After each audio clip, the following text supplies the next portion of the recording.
Mga kapuso, 5 ka banwas sang Iloilo kag First District sang Capiz tutukan sang kapulisan subong nga eleksyon. Mga first-time voter ginakabig dako nga kahigayunan ang eleksyon agod mabatian ng tingog sa mga lamharon nga botante. Si John Sala nakatutok live sa Barangay Barrio Obrero Lapuz, Iloilo City. John?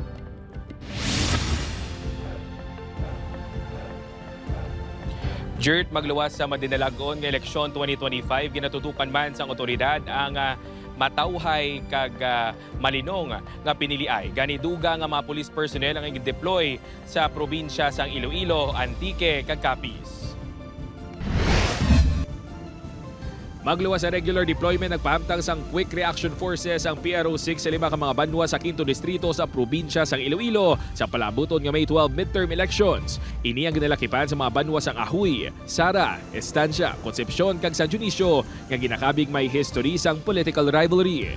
Bantayan man sang kapulisan ng 1st District sa probinsya sang Capiz. If you look at the past elections, meron tayo mga intense political rivalry to the extent na mayroong mga patayan. We made it sure na there will be forces there. Kainas ang agagin deploy na ang 1,528 kadugang mga police personnel sa probinsya sang Iloilo kag Antique para sa eleksyon.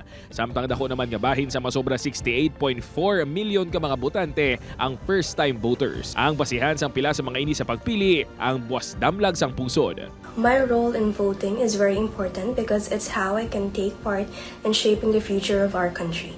Through my vote, I stand up for my beliefs, for what is right, and for the kind of leadership our nation truly deserves. The people that we are going to vote have the power to change how we live in a society that we belong, in either good or bad way.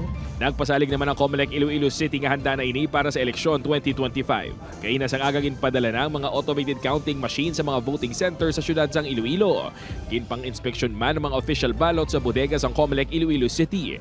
Buwas pati gayunon ang final testing and sealing. May ara kita nga technical hub, no, ara dira sa provincial office ng COMELEC, and at the same time we have our deployed DESO technical staff. Sila na ang mabisit ka, makandak sang basic troubleshooting.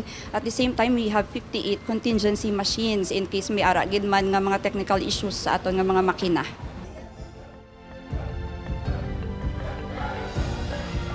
Jert, ginsiguro man sang Iloilo City COMELEC nahugot ang ilang koordinasyon sa Iloilo City Police Office agod nga bantayan ang mga election paraphernalia tubtob sa adlaw sang eleksyon.